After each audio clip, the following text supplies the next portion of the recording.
What we're doing today is continuing on the theme of emotions. Emotions is a two-part lecture, and we're continuing along certain themes. I want to begin by responding to a question which was raised in the last class concerning smiling in non-human primates. It was a very good question.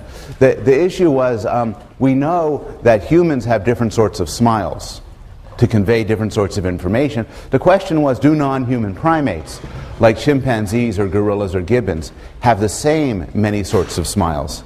So I contacted the world's expert on smiling, who did not return my emails. So I contacted the second world's expert on smiling, who told me that the answer is no. That non-human primate smiles actually correspond almost entirely to appeasement smiles. They're don't hurt me smiles. They're equivalent to the coy smile that we saw in humans. But that non-human primates do not use smiles for greetings. There's no equivalent of the greeting smile or Pan Am smile, nor do they use them as genuine expressions of happiness. There's no equivalent to the Duchenne smile. So that's as far as I know. If the world's expert gets back to me and says something different, I'll keep you posted. Another thing, going back to the beginning theme of the class, what we started, just to review, we talked about the different functions of emotions, and then we talked about smiling and facial expressions, and then we turned to a non-social emotion, the case of fear, and then we shifted to social emotions, and we talked about social emotions towards kin and the special evolutionary reasons that would lead them to evolve. And as we were ending, we were talking about the relationship between an animal and its children, particularly in cases like humans and birds and mammals, where there tends to be a close relationship with our children. We invest in quality, not quantity. I might produce very few children in my life, and my evolutionary trick then is to focus very intently on them and make sure they survive. If I were to produce 100 children, I could stand to lose a few. But if I just produce 5 in my lifetime, or 2 or 1, they become very precious to me. And so the story of the evolution of species like us involves a long period of dependence and deep, deep bonds between the parent and the child. And that's part of what I talked about, how parents respond to children. And I want to begin this class by giving an illustration from a documentary about parental response to children. But I want to give it in a species that's not us. And here's why. I'll explain why with an analogy. I have a friend of mine who studies the psychology of religion. He studies why people hold religious beliefs. And he tells me that when he's talking to a non-specialist, somebody not in the field, he doesn't ever tell them, yeah, I'm really interested in why people believe in the Bible, or why people light the candles on Sabbath, or why people go to church. Because these are religions that people around here hold. And if you tell people you study them, they'll sort of be puzzled. Why would you want to study something like that? Or offended. If you want to talk about the psychology of religion to an audience like this, what you do is you start with the exotic. So you start by talking about people who put butter on their heads. There's Dan Sperber talks about a culture where the men put butter on their heads in the summer, and it kind of melts, and that's part of one of the things that they do. Or you talk about a culture that believes in spirits, or that trees can talk. You say you're studying, they say, oh, that's interesting, I wonder why they believe that. And you use that as a way to look at more general facts that exist even in our culture. You use the fact that we don't take the exotic for granted as a way to motivate the scientific study of things we do take for granted. And this is, of course, true more generally. This was the point in the William James quote, when he talked about things that are natural to us and noticed that some very odd things are equally natural to other species. And it's true, I think, in particular, when we talk about things like the love we have for our children. So one way to look at the love we have for our children, scientifically, isn't to look at it head on, because the love we feel towards our own children feels sacred, it feels special, but look at it in other species. And so one of the nicest illustrations of this is the emperor's penguin, whose child care and mating practices were dramatized in a wonderful movie called March of the Penguins. This is interesting because they have this incredibly elaborate and quite precarious system of generating and taking care of offspring. So I want to show you a brief clip of the movie to illustrate some parts of this. What they do at the beginning, which leads up to this, is they take a very long trek from the water to their breeding grounds. Their breeding grounds are protected from the wind, and they're on a firm piece of ice, so they can hold the whole pack. They do the breeding there, and it's there that the eggs are created. So this is where the movie begins at this point. March of the Penguins was the second most popular documentary of all time, beaten only by Fahrenheit 9/11.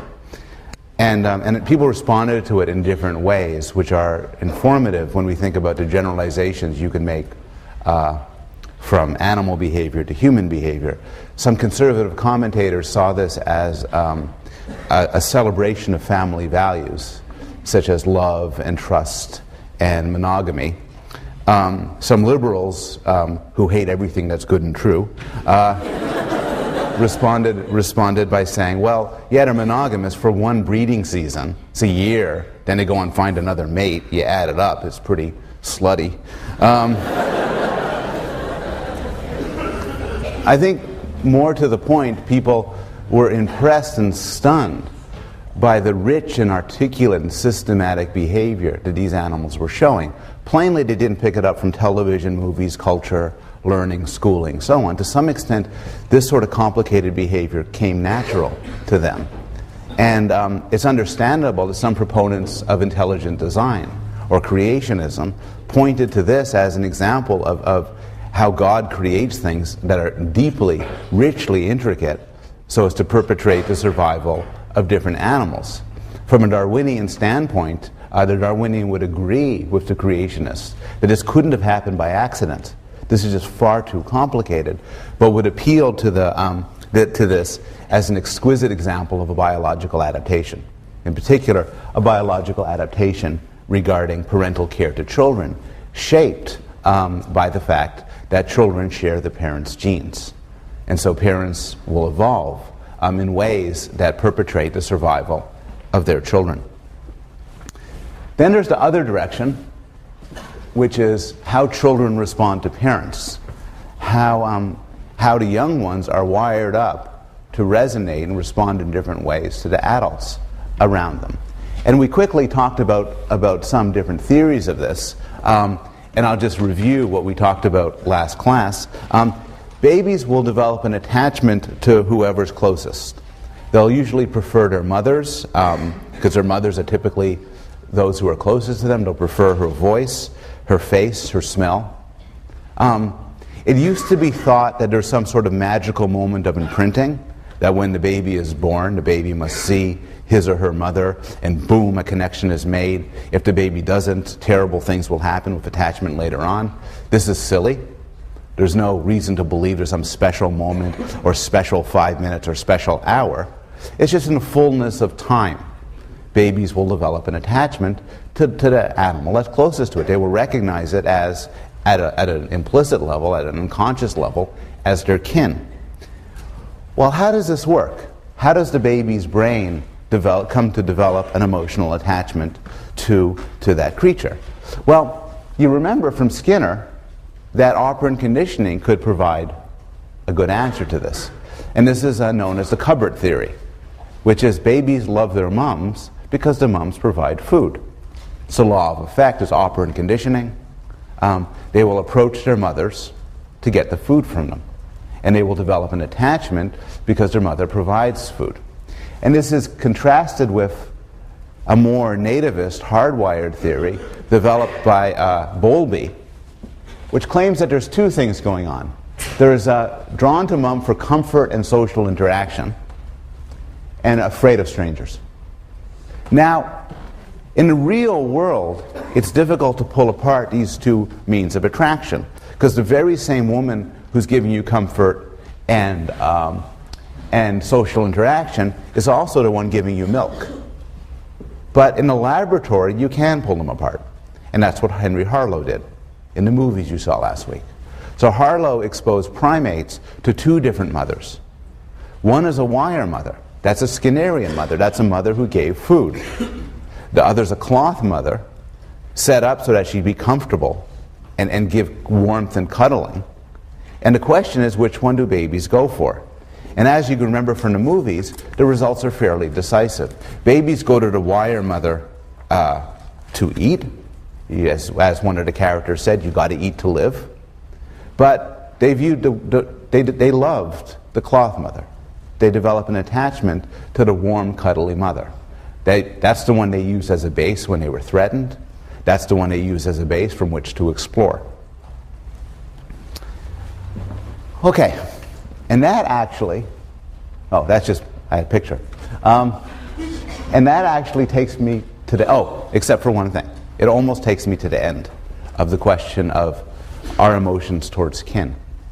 One question you could ask is, what if there's no contact at all? Now, you could imagine that the effects of how a lot of people are interested in the question of the effects of the child's early relationship to adults around him or her and how the child turns out later.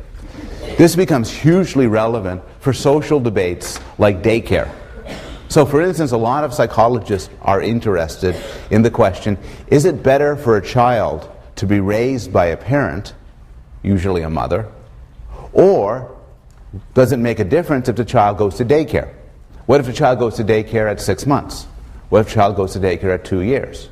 How does this affect the child? The short answer is nobody really knows. There's a lot of debate over whether or not there's subtle differences. And it's deeply controversial. But we do know that it doesn't make a big difference. We do know that if you got raised by mom, or perhaps mom and dad, or maybe just dad, all through your life until going up for school, and my parents threw me in a daycare at age 3 months, it's not going to make a big difference for us. Maybe a subtle difference, though it's not clear which way it would go, but it won't make a big difference. But what if there's no contact at all? What about terrible circumstances where people get no cloth mother? They get nobody for attachment. This is in the real world, of course, you can't do experiments on this. And in the real world with humans, this only happens in tragic cases. But this has been studied. So Harlow, again, raised monkeys in solitary confinement. So they were raised in steel cages with only a wire mother. In other words, they got all the nutrition they needed, but they got no mothering. It turned out that you kind of get monkey psychotics. They're withdrawn, they don't play, they bite themselves, they're incompetent sexually, they're incompetent socially, they're incompetent maternally. In one case, one of these monkeys raised in solitary confinement was artificially inseminated. When she had a child, she banged its head on the floor and then bit it to death. So this is kind of a stark demonstration that some early connection, some early attachment is critical for the developing of a primate. Obviously, you don't do these experiments with people, but there are natural experiments. Humans raised in harsh orphanages with little social contact, and these children, in other words, they get fed barely, but nobody picks them up and cuddles them. These children, if this happens for long enough, they end up with severe problems of social and emotional development. From an emotional point of view, they're often insatiable, like they really need cuddling and support, or they're apathetic, they don't care at all. Now there's some sort of good news, which is if you get these people or these monkeys early enough, you can reverse the effects of this bad development. So there's some research done with monkey therapists. So what they do is they take the monkey, they raise it in a steel cage, the monkey comes out, the monkey's kind of psycho, and then they send in a younger monkey who's just goofing around, jumping all around the place and everything. And experience with this younger monkey who just follows them around and clings to them leads to gradual improvement. It makes the solitary monkey become better. there might be a similar effect with humans. So one story, more of an anecdote than an experiment, was a situation where at the age of 1.5, children were taken away from a really harsh orphanage where they had no contact and brought into a home for mentally retarded women, where these women gave them plenty of contact and cuddling, and apparently, from what we know, brought them back to normal. And this is all I want to talk about the emotions we feel towards our kin, towards our children, and towards our parents. Any questions or thoughts?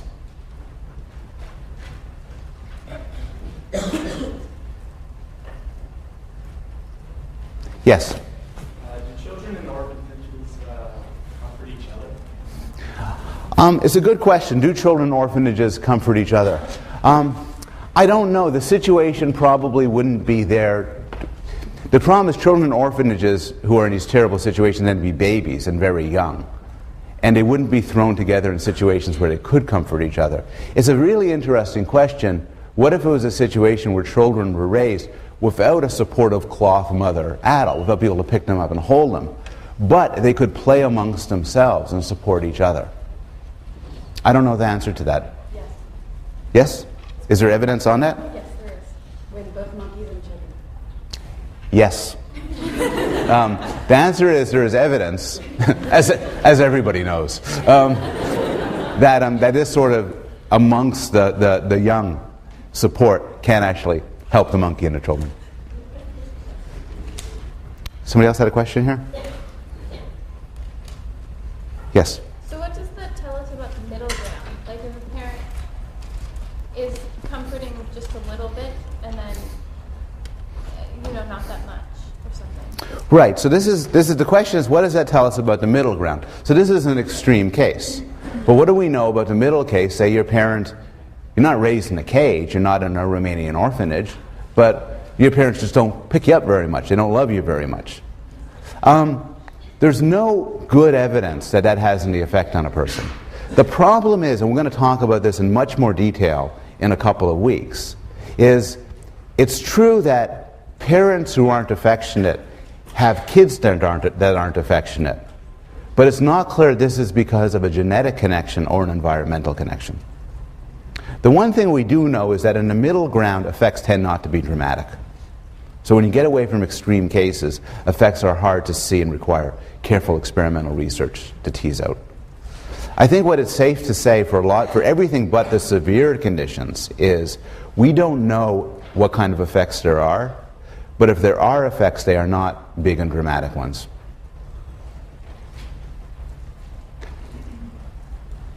Okay. Animals' good feelings, animals' emotional attraction to their kin is not a huge puzzle from an evolutionary point of view. Evolution is driven by forces that operate on the fact of how many genes get reproduced and replicated among your descendants. So it makes sense that animals would be wired up to care for their kids. It would make sense that kids who are wired up to survive would develop attachments to their parents. What's more of a puzzle, though, is that animals, including humans, seem to have exquisitely complicated relationships with non-kin. In particular, animals are nice to non-kin. You are nice to people that you're not related to. There's a lot of examples of this. Animals groom one another. You pick off the lice and the bugs off your friend. They pick it off you. They give warning cries. So warning cries, all sorts of animals give warning cries. You are, I don't know, you're like a little animal and a big animal comes charging. You say, hey! You made some sort of cry and everybody runs away. Now, that's very risky for you. But you do it anyway, often to protect people you aren't related to. Often animals share childcare. And from a cold-blooded natural selection, survival of the gene point of view, you would imagine that, if you lend me your kid for today, I would eat them for the protein. And, it's not my genes. And actually it gives more for my kids. That's not quite how it works, though. Animals share food. In fact, that animal, hugely ugly, the vampire bat shares food. What happens is the vampire bats live in caves, and they fly out. And what they do is often a bat will strike it big. So find a horse, for instance. Bite the horse, pump in tons of blood, and then fly back. And what it does is it doesn't keep it to itself. Rather, it goes around the whole cave and vomits blood into the mouth of all the other vampire bats. So everybody benefits. Isn't that nice? Now, what you're tempted to say is, well, that's really nice, everybody benefits.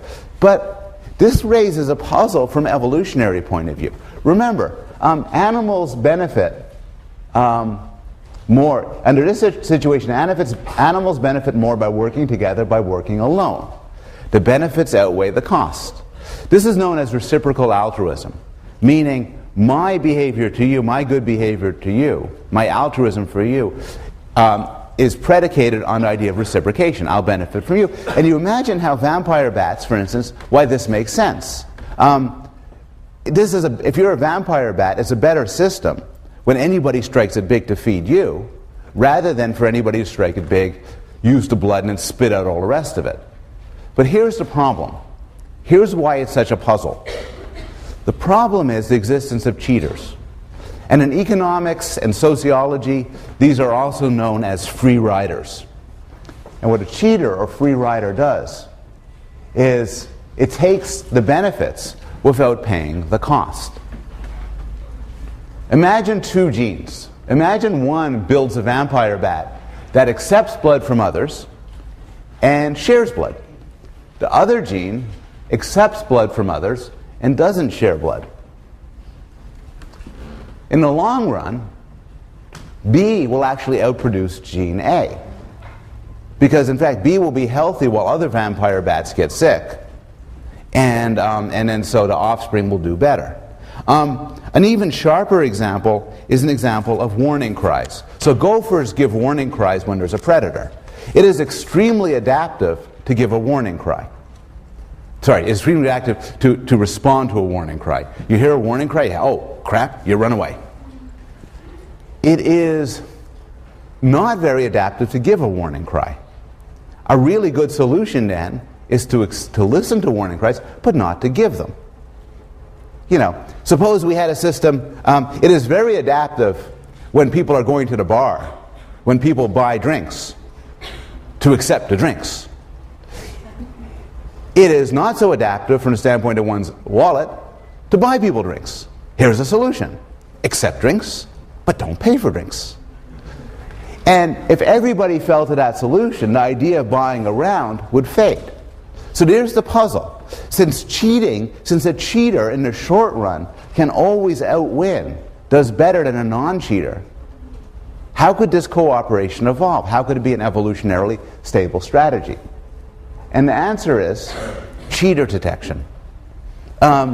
Reciprocal altruism can only evolve if animals are wired up to punish cheaters.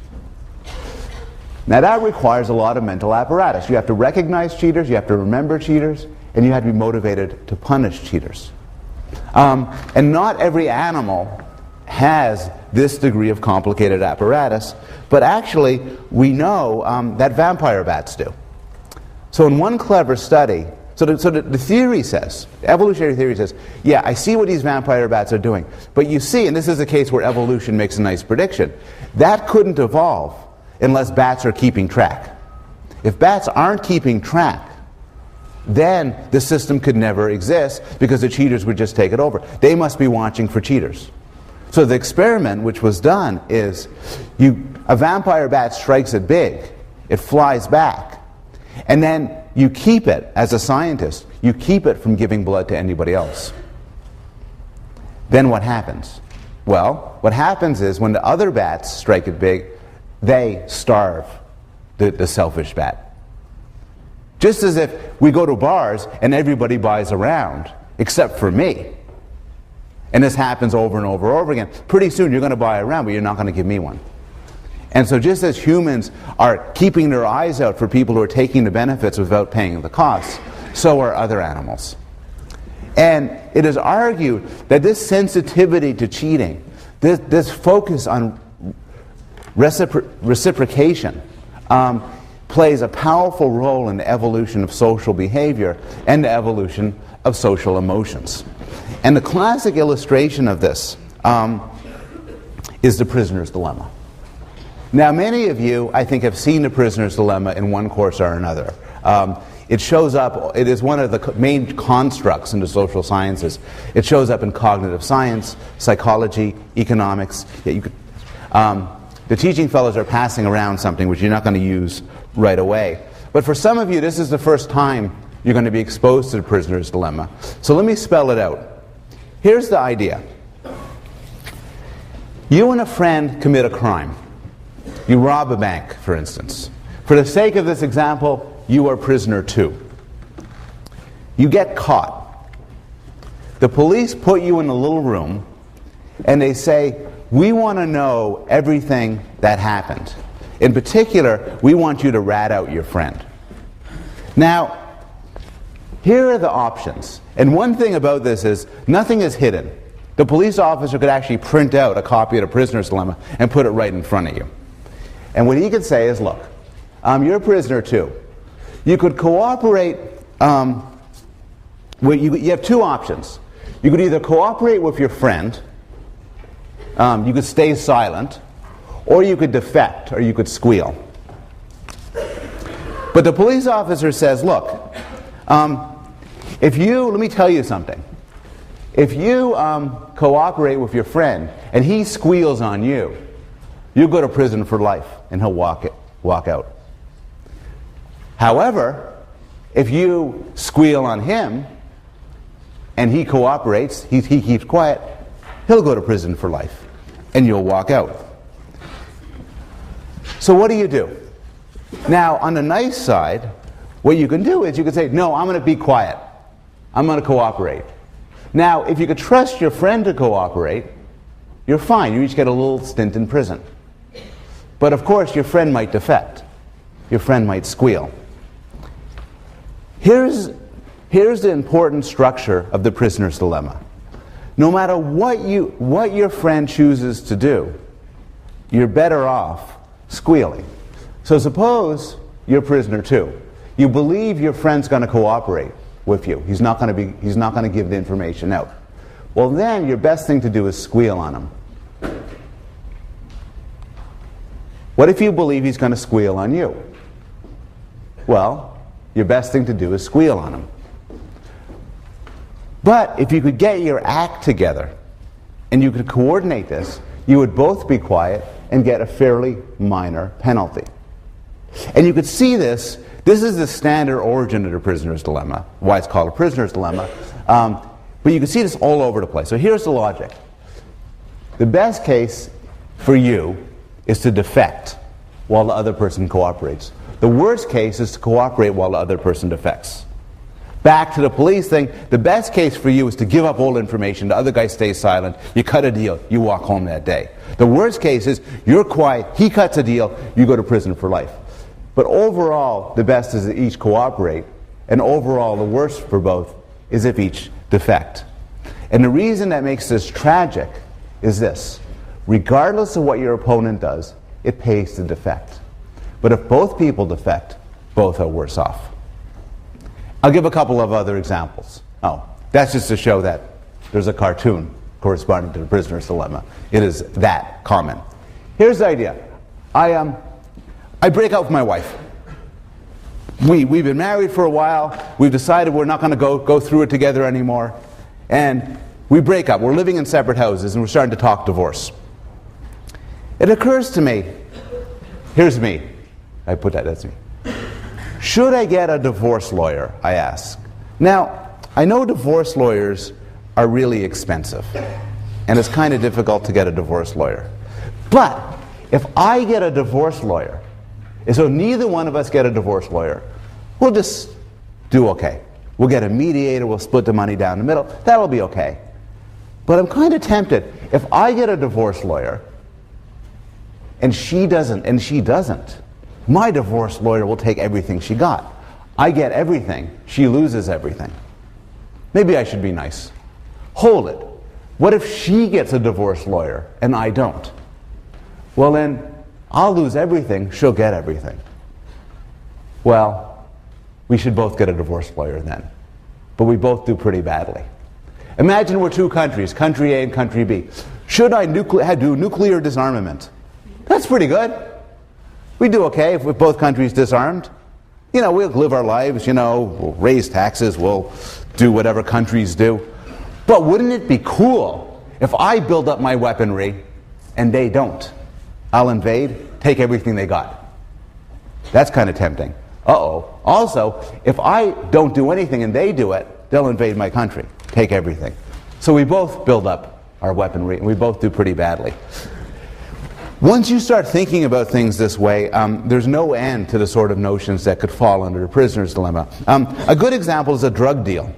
Suppose I want to buy marijuana from you, or reefer, as they call it on the street.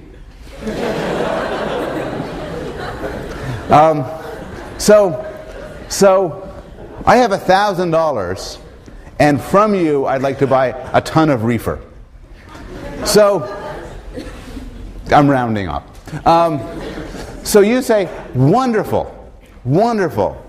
Let's meet behind the gym 2 in the morning on Friday, and we'll do the change. You bring $1,000, I bring the reefer. Oh, cool. Okay, good. And I think that's pretty good. $1,000, I get the reefer, get $1,000. That's okay. That's a normal thing. But now something occurs to me. Nobody's going to go to the cops if things go badly. So instead of bringing the money, why don't I just bring a gun? You come with your reefer, I stick a gun in your face, take the reefer, go home.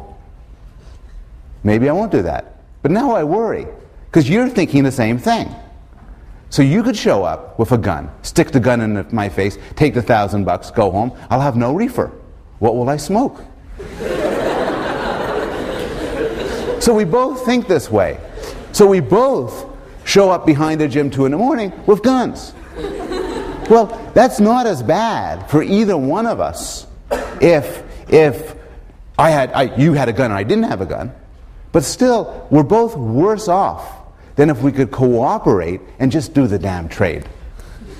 And so that's the structure of the prisoner's dilemma.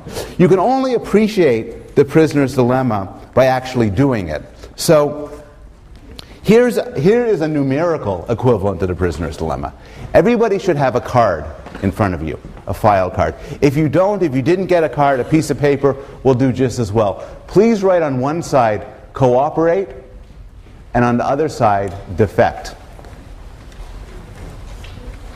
And then please find a partner with whom to play one game. This is a one-shot game.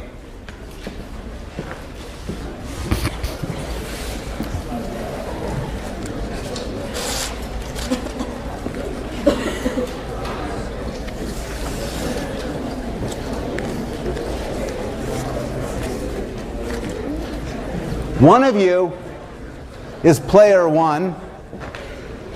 The player on the rightmost side from my right could be player 1. The other one is player 2. Do you each have a partner? If you have 3 people, you could cluster together and do 2 and then 2. And just think, it is actually best if you've never met or spoken to the person you're about to deal with. And the game is, when I say go, simply show the person your choice. To be clear, if you are player 1 and you cooperate, and player 2 cooperates as well, you each get $3. If you are player 1 and you cooperate, while player 2 defects, player 2 gets $5, you get bupkis. And so on. On 3, just show the card to your opponent, to your person you're playing with. 1, 2, 3. Okay. How many people in this room cooperated? How many cooperated? How many defected? Okay. How many people are now $5 richer? Okay. How many of you got nothing? Okay. So you're learning. You're learning that the person next to you is really an SOB. Now, find a person next to you, and you get to play again. And you get to play 5 games in a row. Play 5 games in a row and keep score. You just show it to each other, record the numbers, show it, show it, show it, show it. Go, now. Anybody here win $25? Yes, 25? So you... That's 20, 21. Okay. It's good. It's good. This really is a measure of honesty. Anybody win 20 or more? 15 or more? 14 or less? Anybody do 5 or less? You're a good person. It's good. It's good. You played at him? Bad person. It's not really about good or bad. There was a great game once. It's a simple game. But there was a great game, a great famous competition a long time ago, about 20 years ago, set up by the great computer scientist Robert Axelrod. And he put together a competition where people brought in computer programs to play this game, to play The Prisoner's Dilemma. And there were 63 competitors. And these computer programs were incredibly, some of them were very simple. Always be nice, always cooperate, always defect. Some were elegant, prime number solutions and prototype responses, genetic algorithms crafted to figure out what the other person was doing and suss them out. But the winner was developed by Anatol Rappaport. And Anatol Rappaport actually died about a month ago at quite an old age. Great scientist. What was interesting about this was he was the winner with his program, but his program was also one of the simplest. It may well have been the simplest. It was called Tit for Tat, and it worked very simple. It took 4 lines of basic code. The first time you meet a new program, cooperate. The first time you meet somebody, be nice. After that, do on each trial what the other program did on the previous trial. This beat 62 others. And here's why. It has certain beautiful features. It starts friendly. Remember, the best long-term solution is everybody's nice. It starts off nice. But you can't, it's not a sucker. If you screw with it, it will defect back on the next turn. It is, however, forgiving. You want to get nice with it? Be nice. If you're nice, it'll be nice back at you later on. It's also transparent. Nothing complicated about it. And that's actually important. It's not merely that it's not a sucker and forgiving. More to the point, it is you could tell it's not a sucker. And you could tell it's forgiving. And this very powerful algorithm learned to cooperate even in a situation, and learn to make it out the best, even in a situation where there's a risk of cheating and betrayal. Some psychologists have argued that our emotions correspond to the different permutations on the prisoner's dilemma. We like people who cooperate with us. This motivates us to be nice to them in the future. Much as a tit-for-tat algorithm says, if you're nice to me now, I'll be nice to you back. We don't like being screwed with. We feel anger and distrust towards those who betray us. That motivates us to betray or avoid them in the future. And we feel bad when we betray somebody who cooperates with us. This motivates us to behave better in the future. You can break down the cells of the prisoner's dilemma in terms of emotions that they give rise to. I did an experiment last night with my 7-year-old and my 10-year-old. I explained to them the prisoner's dilemma. I didn't give the divorce lawyer example, and we gave them a big thing of chocolate chips, and the good chocolate chips. We had the good chips, and we had the matrix, and we had them play. Now what they did isn't so interesting. But what's interesting is they were furious at each other. One of them, the younger boy, kept being betrayed by the older boy, including tricks like he'd say, okay, let's both cooperate. Okay. And he'd cooperate. Defect. And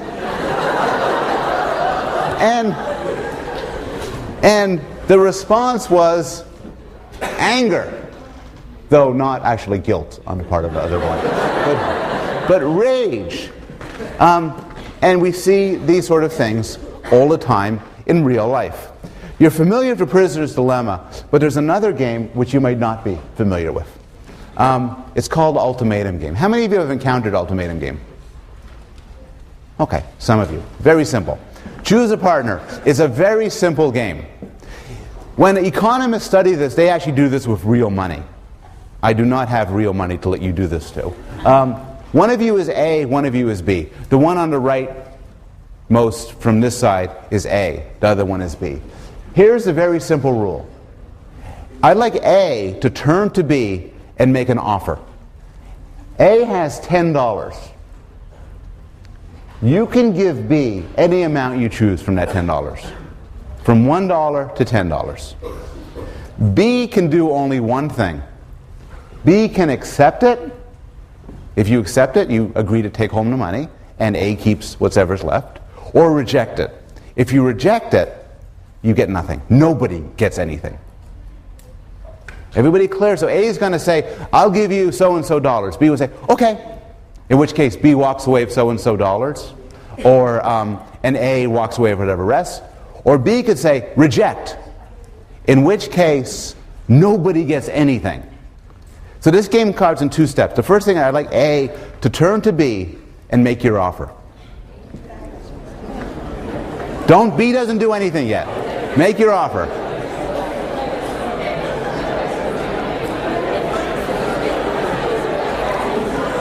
Your offer should be one word. People are explaining their offer. Make your offer. Okay, stage two. Stage two. Do not negotiate. I see people waving their hands and it's complicated. It should be a number from 1 to 10, a positive integer. Now, B, I'd like B to say one word. And you could say it really loud on 3. Accept or reject. 1, 2, 3. Wow. How many people accepted? Anybody rejected? Good. Okay. How many people offered $10?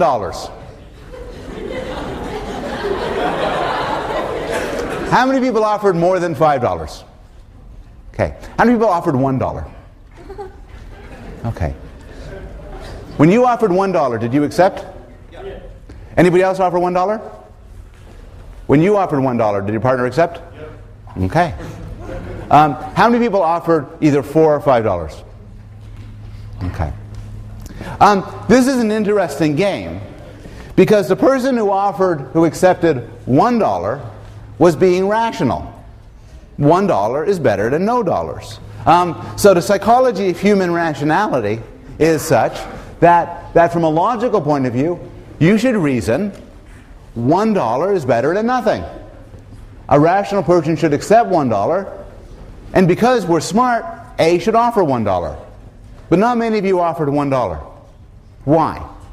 Because you know people are not purely rational. People, even in a one-shot game, won't accept unfair distributions. They'll reject them just out of spite. And so you need to offer more. And this has been studied from a neuroeconomic point of view, which basically provides neuroanatomical evidence that people, if you offer them $1, they get really pissed. Nobody likes to be offered $1. Now there's a more general moral here, which is actually an interesting surprise of some relevance to everyday life. A rational person is easily exploited. A rational person's responses to provocations, to assaults, will always be measured and appropriate. If you know I'm rational, and you're in a sharing situation with me, you could say to me, hey, here's $1. Hey, Mr. Rational, $1's better than nothing. Okay. Because I'm rational. Similarly, you could mess with me. Because you could harass me in all sorts of ways, take things that I own, as long as you reason that a rational person wouldn't start a fuss about this. There's some advantage to being irrational, to having a temper. Because if you have a temper and you're known to be irrational, people are forced by dint of your irrationality to treat you better. Who am I going to take from? The person who's extremely reasonable or the person who has a hair-trigger temper? Well, I'm going to pick on a reasonable person, because the unreasonable person might do unreasonable things. And this is faintly paradoxical, but often to be irrational, or at least to have a reputation for mild irrationality, gives you an edge. Now, this isn't focus of provocation, but this has also been presented in a theory of why people fall in love. Suppose you're choosing who to devote your life to, and it's a matter of huge trust. We're going to raise kids together. It's very important for you that I don't leave. And I'm very rational. So I say to you, we should mate and have children, because I find you the most attractive of everybody who is available that I've met so far. I'm very rational, and as so long as this continues to be the case, we'll be together. Well, that's reasonable and rational, but wouldn't you rather be with somebody who's head over heels in love? Head over heels in love is irrational, but it's also, within certain parameters, endearing, because the irrationality of the person means you could trust them more in the long run. Just like the irrationality of somebody who has a temper means you don't mess with them as much. The studies have been done more with regard to violence than with love.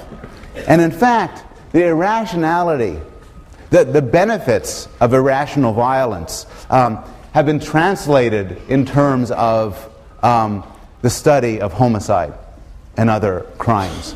Daly and Wilson describe the cause of murder. Most murder is not caused by reasonable provocation. Most murder is not rational in its response. Most murder is generated by insult, curse, petty infraction. But this is not crazy irrationality, it's adaptive irrationality. Daly and Wilson point out, in chronically feuding and warring societies, an essential manly virtue is the capacity for violence. To turn the other cheek is not saintly but stupid, or contemptibly weak. If I show myself a rational person when picked on or harassed, I'll be known as somebody you could pick on and harass. And in fact, it turns out even in the modern world, this is from a New York Times I just picked up a year ago today, and the point is that the violence is due to people disrespecting each other or giving a dirty look. And you might think, isn't that irrational? But it's not irrational in circumstances where people live together in an environment where they have to deal with each other over and over again, and often where there's not much support by the police, as in the cases they talked about here. What's particularly interesting is this sort of importance of a reputation for violence differs from culture to culture. And I've been talking so far in this class, and in fact, so far in this course, about universals, about things that are built in, things that show up across humans and other animals. I want to turn now and end this lecture by talking a little bit about a cultural difference. And it's a psychologically interesting cultural difference with regard to the emotions. And it's built around a difference turning around what sociologists call cultures of honor. A culture of honor has certain properties. You can't rely on the law, and it has resources that are easily taken. And sociologists have argued that when those conditions are met, it becomes important to develop a reputation for violent retaliation. That becomes important. Examples of culture of honors include Scottish Highlanders, Maasai warriors, Bedouin tradesmen, and Western cowboys. All cases where there's resources such as cattle that are vulnerable and easily taken, but you can't count on calling 911 and having people come help you. But the culture of honor that's been studied the most by modern psychologists is the American South. This was settled by herdsmen and traditionally has less centralized legal control. So the sociologists say the American South is more of a culture of honor than the American North. But how do you know? I mean, what does that do? We're interested in this class in claims about psychology. So it took Richard Nisbet and Dov Cohen to study cultures of honors and look at differences. And they found some interesting differences. Gun laws tend to be more permissive in the American South than the American North. Corporal punishment and capital punishment tend to be more approved of. Attitudes towards the military are more positive. In a questionnaire studies, people are more forgiving towards cultures of honor. Somebody insults my woman and I punch him in the face. This is considered less bad in the American South than the American North. There's a higher rate of violence, but only in certain circumstances. The streets of the American South, as a rule, are not more dangerous than the American North. The difference is there's a higher rate of crimes that are crimes of honor. Such as, for instance, if somebody breaks into my house, me shooting him. Or if somebody insults me, me killing him. Now, this is sort of survey studies. So, Nisbet and Cohen did one of the more interesting psychological studies I have ever heard of. And they did this at, this is Nisbet and Wilson. They did this with University of Michigan undergraduates.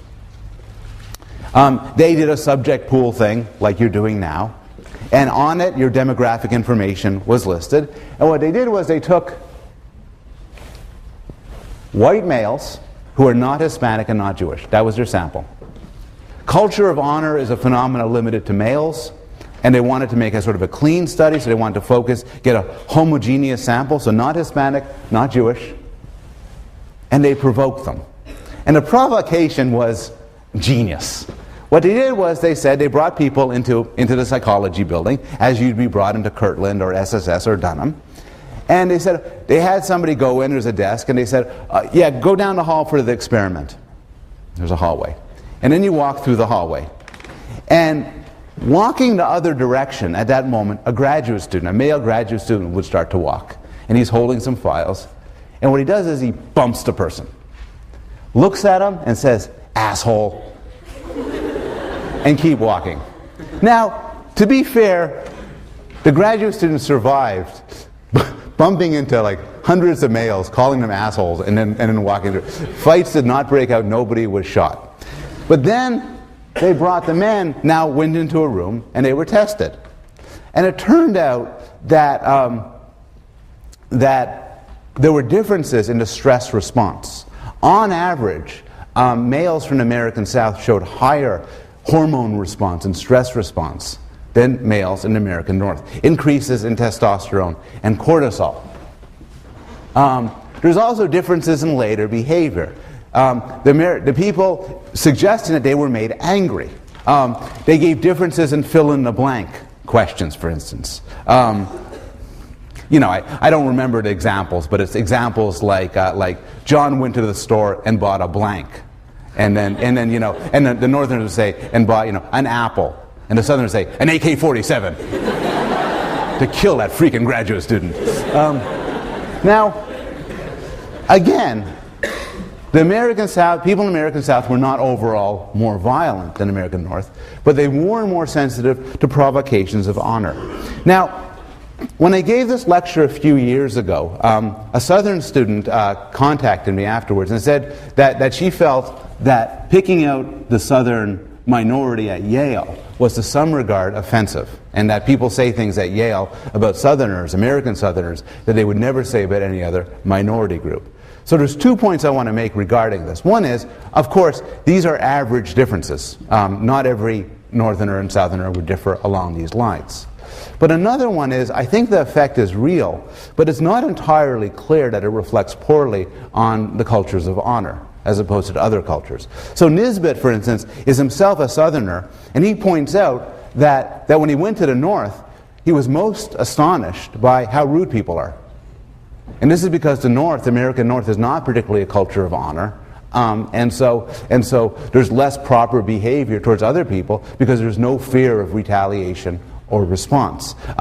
Moreover, the culture of honor virtues like honor, loyalty, courage, and self-reliance, are on the face of it not necessarily bad things. In any case, this is an interesting example of how there's an evolutionary background, but culture modifies and shifts it in different ways. More generally, I've suggested over the last couple of lectures that emotions like fear, love you have towards your children, anger, gratitude, are not aberrations or noise in the system. Rather, they're exquisitely complicated motivational systems that are crafted to deal with the natural and social environment. And we know this only from an analysis that starts from an evolutionary approach. So to bring us back to Darcy Thompson, everything is the way it is because it got that way. And your reading response for this week is that. And I wish you good luck on exam on Wednesday. I'll see you there.